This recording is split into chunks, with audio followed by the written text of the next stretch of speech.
We're speaking today with Sam Burns. He is a chief strategist at Mill Street Research. Welcome to the David Lynn Report. Sam, honored to host you. Oh, thanks, David. I appreciate you having me on.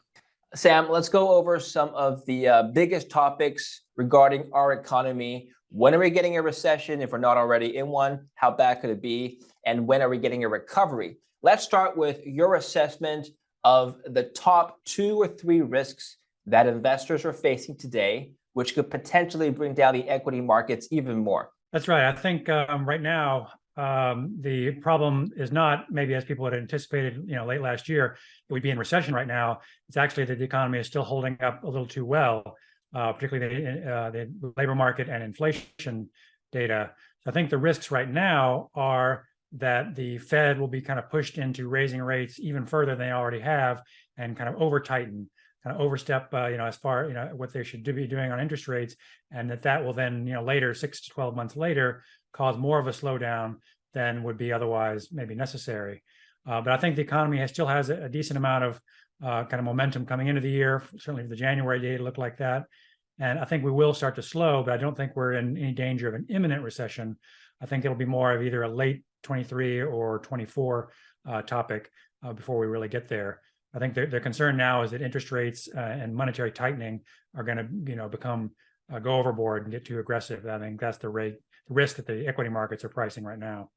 I have to make an analogy to movies. I'm personally a fan of horror movies, and Alfred Hitchcock, I think, had a quote about horror movies. He said that what makes a movie scary isn't that we don't know what's coming up, it's that we do know what's going to come, what's going to happen. We do know that the main characters are going to get stabbed. We just don't know when or how it's going to happen. This sounds exactly like that scenario. We do know a recession is going to come at some point. We just don't know exactly when. Well, you said you gave your estimate, and we don't know exactly how it's going to happen. So give us your prognosis on how bad this could possibly be. We're at 3.6% unemployment as of Friday. A little bit of an uptick since the last print, but still very low. The White House certainly thinks this is not a problem. Do you think this is the problem? No, I don't consider a low unemployment rate itself a problem. I think that the Fed is certainly looking at it as a concern if they consider the labor market too tight, which is going to put upward pressure on wages. But yeah, you're right. The unemployment rate did tick up into the report just released this morning, and the average hourly earnings growth is also reported in that data slowed and has shown less signs of wage pressure in addition to slightly fewer hours worked. So I think there are some initial signs that the labor market is starting to become a little less tight.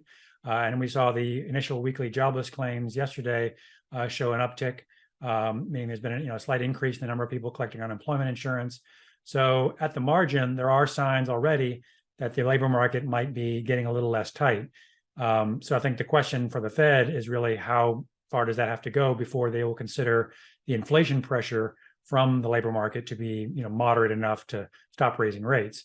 But it does tell you that the economy is still relatively strong, that there is still income growth to support spending, and that there isn't probably an imminent risk of recession. That usually it takes a little while longer for these things to play out and for the momentum to slow down enough to drive a recession. So I don't think it's, like I said, I don't think the killer is going to jump out and stab anyone right now. I think it's going to be maybe further down the line, unless there's some other shock that comes along. Of course, we've been subjected to a series of shocks from COVID and Russia and a lot of other things that have been going on the last few years that are hard to predict. But I think that right now we're in an okay place in terms of the economy, as long as the policymakers don't overreact to it. Recession is when my neighbors lose their jobs. A depression is when I lose mine. And so what everyone is wondering right now, Sam, is whether or not they're going to lose their jobs. And it all depends on which sector they're in. And I'm going to ask you this question now is, how high do you think unemployment could get? Of course, nobody knows for sure, but roughly how high do you think it could get in this next recession that we're talking about, keeping in mind that the last great recession in 2008 saw unemployment tick up to nearly 10%? Right. No, and I think, we've got to be careful, I think, a little bit about comparing, fighting the last war And looking at the last recession as an example, that was very much more of a financially driven recession, meaning the banking system and the housing market, financial supports, really, were very weak and gave way under the weight of an aggressive Fed tightening that preceded that. And so I think in this case, the economy is in much more resilient to the Fed right now, in part because of what happened during COVID and all of the fiscal support that happened. So in my mind, the next recession is more likely to be caused by some combination of the Fed, keeping rates too high for too long and fiscal policy becoming, too tight. And right now, at the moment, fiscal policy is actually still on balance relatively supportive. If you look at just something simple like the U.S. federal deficit to GDP ratio as kind of a rough proxy for how tight or loose fiscal policy is, kind of how much the Treasury is printing money effectively. That's still on the higher end of the range outside of wars and crises. It's kind of 5 to 6% of GDP right now. So that means that there is still fiscal support that's coming through to kind of add to the tailwinds that the economy has, whereas the Fed is kind of pushing the other way and acting as a headwind. So they're in some ways balancing each other out. And so you have strength in some areas and weakness in some areas, but it's not a recessionary situation. I think if you had a situation where the federal deficit contracted a lot and became much tighter, then you would have both policy levers pushing in the wrong direction, pushing in a tighter direction, and then you could have a recession, and then you could have unemployment rate go up to 5 or 6%, relatively easily if both of those measures were going in the opposite, in the tightening direction. I think the extremity of the rise in unemployment in the last cycle was probably unusual in that it required both a catastrophic kind of breakdown in the financial system and a relatively weak fiscal response afterwards. And so I think if we avoid those, issues and we have a much stronger banking system now, then I don't think we'll have those similar problems during the next recession. So we might end up having less of an unemployment rate issue, particularly because we do have still a labor supply issue. There's just fewer people around to fill the jobs. And with immigration being still quite restricted, that may not change soon. So I think the labor side of things will probably hold up better than some of the other parts of the economy. News out of this week: Silicon Valley Bank. Now, is this a localized issue, Sam, or is this the start of a larger banking contagion issue? Well, my guess is that it's only going to be a contagion within the banks and firms that are directly exposed to the kind of venture capital, tech, crypto kind of side of the economy, and of course that's going to California is where a lot of that happens. So I don't expect this to be a broader systemic issue for the big banks that are really the core of the financial system. I think that they're not going to have the kind of exposure to the assets that are affecting Silicon Valley Bank that they did, say, to the housing market, which is vastly larger in terms of its scope and impact. I think that this is part of the ongoing kind of deflating of that whole tech venture crypto bubble that kind of really started in 2021 or late 2020, and that's been going on in various ways all along. And so I think it's been a kind of a stepping stone along the way that one thing tips over and then that knocks something else over. But I don't think those dominoes go all the way up to the major banks and institutions in the economy or the overall stock market. I think it's bad for those banks and their investors, but I don't think it's a systemic issue. And I think that from what I've read, the depositors in those banks are probably still going to be made whole, and that the system will manage to contain it. Okay, let's go back to monetary policy. You made the statement earlier that you think that the Fed could be over-tightening and overdoing their monetary tightening program. How do we know that they're overdoing it? What metrics are you using it? I mean, certainly they don't think they're overdoing it. Otherwise, I don't think they'd be doing it. So how do we make that assessment, Sam? Right. Well, and it is tricky in real time to know how tight is too tight and so forth. And that's their problem as well. They have kind of made comments to the effect that they're more willing to make a mistake of over tightening than of under tightening at this point.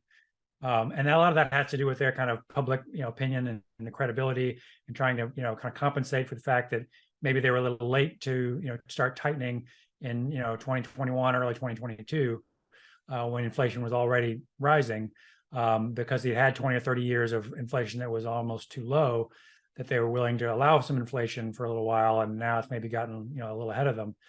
So I think some of it is a public perception issue, but I think, the way I look at it is, one, where are interest rates relative to what the kind of the market expects inflation to be over the next, say, 5 years? And you can get that price. There's inflation swaps and the Treasury inflation protection securities, the TIPS market can give you a pretty good estimate of what the market is pricing in for longer term inflation expectations. And that's been around kind of 2.5% for several months now. So most of the market and kind of people who are willing to put money on this are assuming that inflation will return to roughly where the Fed wants it to be in the next couple of years. And so if you think of that as kind of the baseline, then a 5% Fed funds rate, which is where we'll be shortly, is pretty high. That's quite well above the expected inflation rate. Now, if you compare it to the actual reported trailing 12-month inflation rate in the CPI, then it still looks like they've got work to do, and they're not very high relative to that. But in my mind, and probably in the Fed's mind as well, that's very much a lagging indicator, and probably not indicative of what inflation is going to be over the next, say, 6 to 12 months or longer. So I think the Fed is kind of pinched between the fact that the lagging data, things are changing rapidly, and the lagging data has not caught up to where they probably really are. And looking forward, the picture looks a bit different. And so on a forward-looking basis, I think the Fed is already fairly tight, and I think they kind of realize that.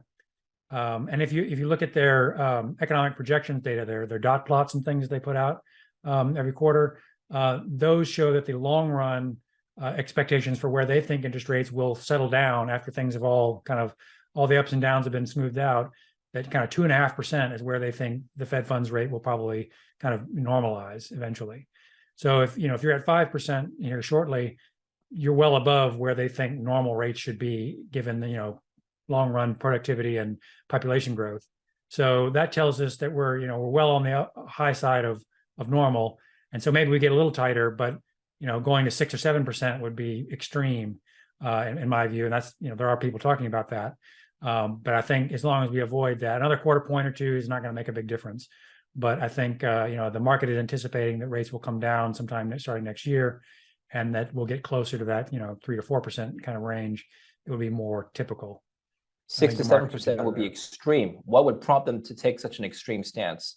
Jerome Powell, in his latest testimony to Congress, did indicate that he would raise rates at an even faster pace than expected because inflation is still nowhere near its 2% target.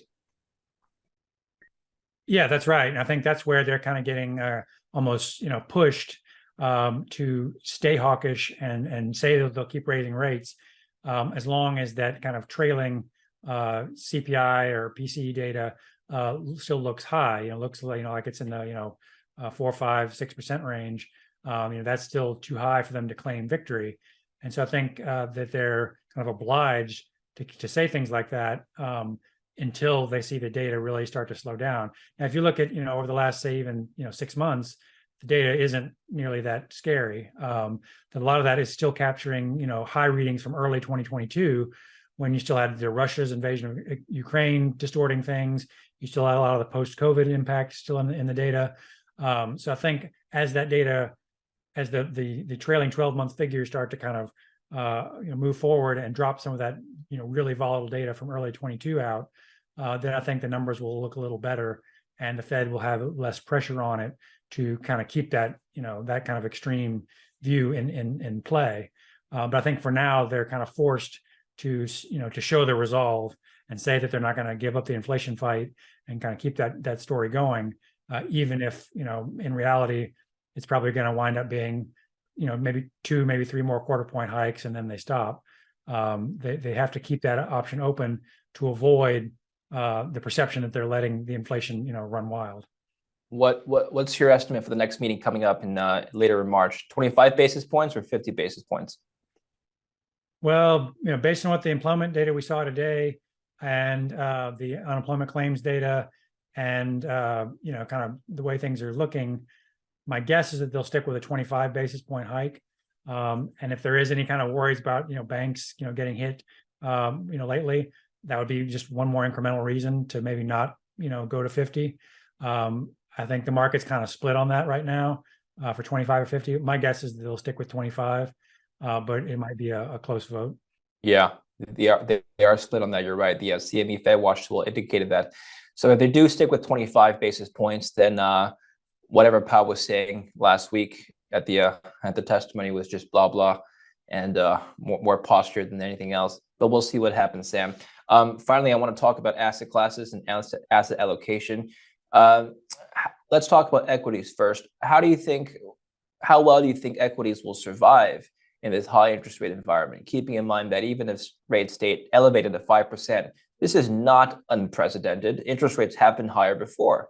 If you take a look at the last rate hike cycle a few years back, not even that long ago, the equity markets continued to climb despite higher rates. So, it's not, people make the statement that just because we're going to get a higher Fed funds rate, the equity markets are going to crash. Well, that's been proven false in the past. So my question is, Sam, how well do you think equities will fare even if rates go up more? Yeah, no, you're right. Exactly. It isn't necessarily a foregone conclusion that rates going up a little further or staying where they are will make the stock market crash. I think the very negative returns we had last year kind of probably priced in a fair amount of the impact of those higher rates that we're seeing now. And I think the fact that most investors still expect inflation to come back down in the next couple of years, and therefore for rates to come back down in the next couple of years, which means we have an inverted yield curve, tells you that that we're not having to price stocks in anticipation of a long-term 1970s style, inflation, high rate kind of spiral. That those conditions are probably not in place, and therefore stock prices and valuations don't have to kind of go in that direction. Meaning they don't have to stock prices don't have to fall as far as they might if you really believed that inflation and interest rates were going to stay high or go much higher than they already are. I think we've had a kind of a very unusual 2 or 3 years now that was more comparable to a big event or a war or something than a structural change in the economy. And I think the fact that earnings are holding up is kind of the counterbalance to that. If corporate earnings stay the same or go a bit higher, then stock prices will have a sort of a floor under them to some degree. And I think that as long as we don't see major policy mistakes, then the stocks can do okay. They may not go to the moon, but I think they can stay in a range for a while or kind of grind higher as investors adapt to seeing rates kind of where they are now, maybe slightly higher, and corporate earnings holding up okay. How do you feel about bonds? So I think the long end of the bond market, kind of long-term treasuries and things like that, probably don't offer a lot of value at this level. I think they've already priced in some of the potential future good news from inflation slowing or the Fed, coming off of its tightening cycle. So I'm underweight bonds relative to benchmark right now, and overweight equities. I think equities probably have more potential upside than bonds do. So you could get you might get decent returns from either asset class in an absolute sense, but I don't think that I think stocks will continue to outperform bonds as they've really been doing for quite a while now. Neither has done all that well, but stocks have actually held up better than bonds over the last couple of years. I think that will probably continue. I think that because stocks can benefit from the inflation in the form of earnings and bonds don't, I think there's still some more headwinds for bonds, certainly on the long end, than there are for stocks. So if you're going to be in bonds, I would be in the shorter duration side of things than the long end. Putting all this together, what do you think are some of the best investments that could come out of this the recessionary episode that we were talking about? Asset classes and or sectors within the S&P 500. Yeah, so for now, like I say, because I don't really see a recession imminent, and I don't necessarily think there's going to be a huge, policy mistake, I'm still kind of tilted more towards equities overall and towards some of the more cyclical parts of the market. So things like industrials or consumer discretionary or even technology. are looking, more favorable in my work. That you're starting to see, better signs of earnings estimates there than in other parts of the economy, and that the defensive parts of the economy, this, consumer staples and utilities and things like that, that you would think would be the safe havens or the better places to be if you were anticipating a recession, those aren't showing relative strength either in their prices or in their fundamentals.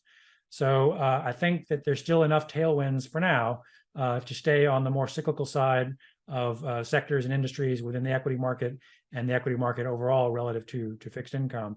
Now that might change a few months from now, and I try to take a dynamic approach to my outlook. So if we do this again in 6 months, the outlook might look very different. But I think for now it's probably better to stay with the cyclical side of the economy and the market. Well, the tech sector has been seeing a lot of layoffs recently. Has that bothered you in terms of your overweight on tech? Not necessarily, in the sense that as an investor, that really means that the companies are focusing more on costs. That they did a lot of hiring over the couple of years, prior to this, and may have overstaffed in some cases. So I think they're probably looking more at their cost structure and trying to keep their profit margins at reasonable levels. And so I think that some of that was probably overdue in some sense. And it does look like overall, the people that have been laid off in those areas are finding new jobs. So in an aggregate sense, that it's not, the overall job market is still pretty good.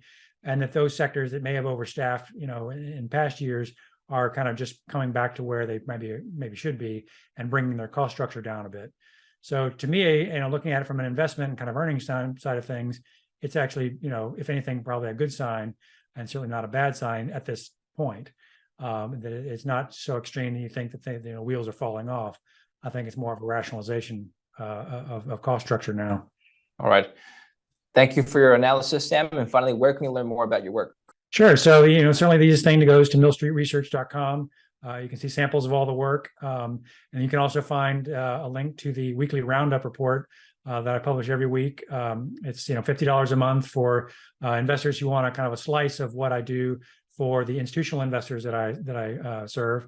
Also can follow me on Twitter at Mill Street Research. There I post commentary about what I see in the markets every day and kind of samples of kind of snippets of the research. Also post on LinkedIn. Again, Mill Street Research has a page there you can follow. So I try to keep those updated fairly regularly. Sam, I appreciate you coming on the show. Thank you. My pleasure. Thanks for having me. Thank you for watching the David Lynn Report. Don't forget to subscribe, and I'll see you next time.